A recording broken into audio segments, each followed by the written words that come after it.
दोस्तों नमस्कार। दोस्तों मैं विमल शाही आप सभी लोगों का अपने चैनल में स्वागत करता हूं और उम्मीद करता हूं कि आप लोग सब लोग स्वस्थ होंगे एवं मस्त होंगे। सभी राष्ट्रवादियों और सनातनियों से ये निवेदन रहेगा कि आप लोग मेरे चैनल को सब्सक्राइब कर लीजिए और वीडियो को लाइक एवं शेयर भी कीजिए। दोस्तों आज हम लोग बात करने जा रहे हैं पश्चिम बंगाल चुनाव के बारे में। आज दोस्तों पश्चिम बंगाल में अमित शाह ने एक प्रेस कॉन्फ्रेंस किया और उस प्रेस कॉन्फ्रेंस में उन्होंने बीजेपी का संकल्प पत्र, जिसे आप घोषणा पत्र भी कह सकते हैं, पश्चिम बंगाल के लिए उसको जारी किया। और उन्होंने बताया कि अगर पश्चिम बंगाल में भारतीय जनता पार्टी की सरकार बनती है तो वो आने वाले 5 वर्षों में क्या क्या करेंगे। तो इसी के ऊपर हम लोग डिस्कशन करने जा रहे हैं। तो आइए एक एक करके स्टार्ट करते हैं। कुछ पॉइंट्स मैंने नोट डाउन किए हैं तो उसके बारे में बात करते हैं। दोस्तों चुनाव जो होता है ना, सिर्फ जीत हार का खेल नहीं होता है। चुनाव जो होता है एक पॉलिटिकल पार्टी का विजन क्या होता है, क्या आप स्टेट के बारे में क्या सोचते हैं।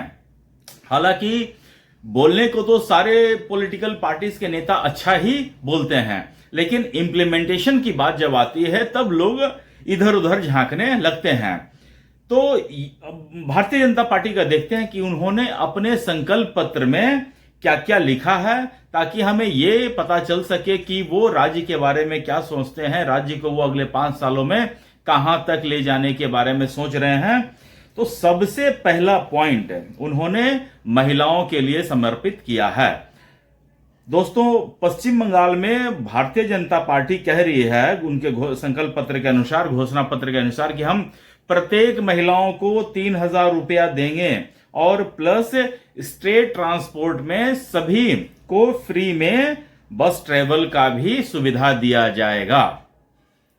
दोस्तों अब स्टेट की कंडीशन क्या है क्या नहीं है, मतलब फाइनेंशियल, ये अभी मुझे उतना जानकारी नहीं है, लेकिन मुझे लग रहा है पश्चिम बंगाल जो है अभी अगर आप देखेंगे तो बॉटम से ही उसकी गिनती आती है।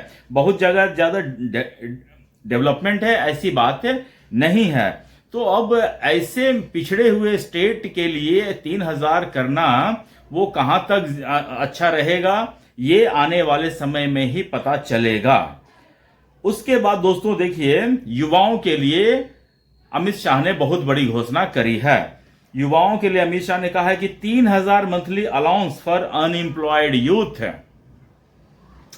जो भी है अलग अलग लेवल के हैं लोग, और कुछ कुछ जगहों पर कुछ कुछ पॉइंट्स में मैंने देखा है कि 10,000 से 15,000 तक रुपया देंगे अगर किसी को ट्यूशन फीस, कोचिंग ये सब अगर करना हो, तो इसके लिए भी बीजेपी जो है युवाओं को पैसा मुहैया कराएंगे।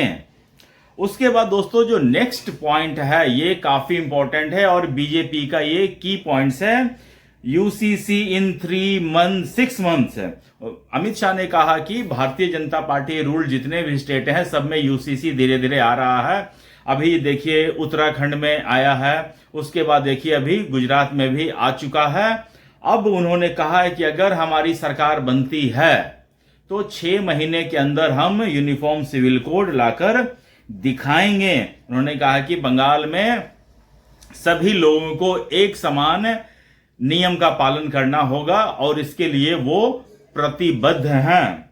उसके बाद अगेन युवाओं के लिए उन्होंने बहुत बड़ा घोषणा करी है। उन्होंने कहा कि 1 करोड़ जॉब। दोस्तों पश्चिम बंगाल में जिस तरह से पिछले कुछ दिनों से ऐसा चल रहा है कि स्कैम ही स्कैम, टीचर्स स्कैम है, मतलब ऐसे ऐसे लोगों को टीचर आप बना देते हैं जो कि कहीं से एलिजिबल ही नहीं थे।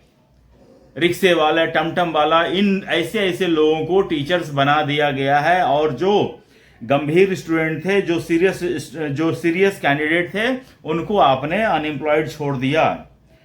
तो इसके ऊपर जो है एक बहुत बड़ी ये घोषणा है। देखते हैं कि इसका अपील जो है युवाओं में कहां तक आता है।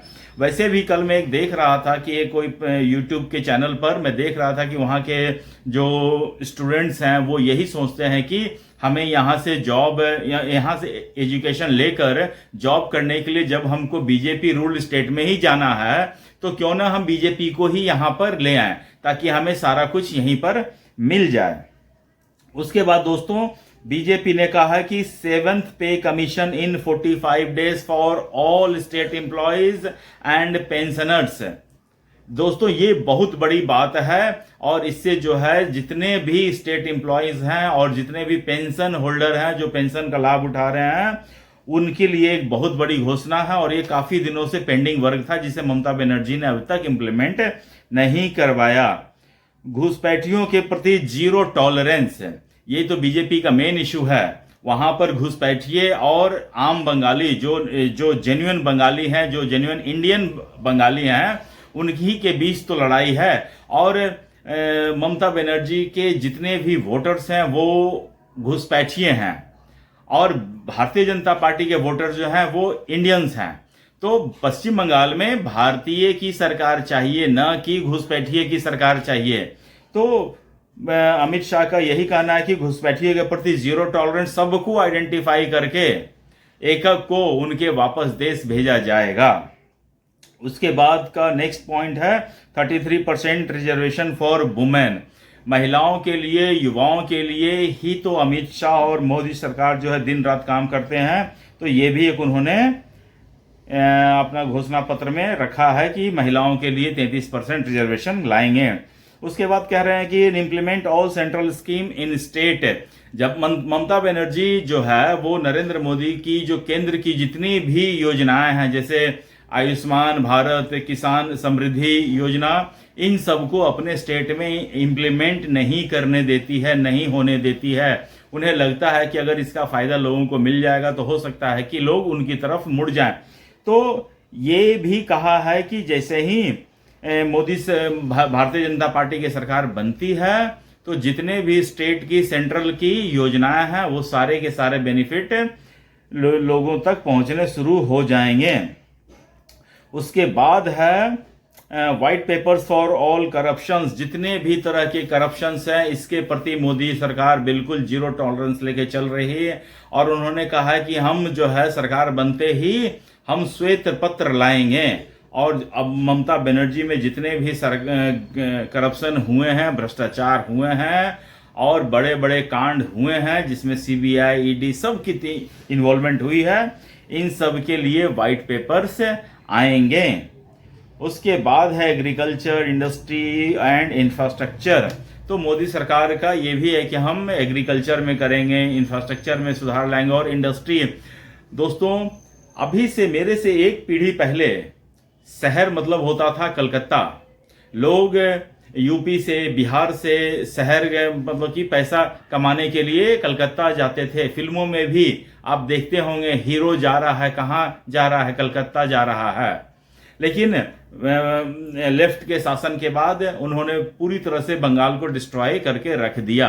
उसके बाद आई ममता बनर्जी। लोगों को लगा था कि ममता बनर्जी कुछ अच्छा करेंगी, लेकिन ममता बनर्जी का आने का तो मेन रीजन ही यही था। नैनो का प्लांट पश्चिम बंगाल में आ रहा था, ममता बनर्जी ने उसी के खिलाफ आंदोलन किया और नैनो प्लांट पश्चिम बंगाल में नहीं रहा और बंगाल के लोगों का जीवन वैसा का वैसा ही रह गया। तो इन सब चीजों के ऊपर भी अमित शाह ने अपने संकल्प पत्र में इनको स्थान दिया है। अब दोस्तों देखिए, संकल्प पत्र, मुझे भारतीय जनता पार्टी के संकल्प पत्र में जो भी है पॉइंट्स, बहुत अच्छे पॉइंट्स लगे हैं।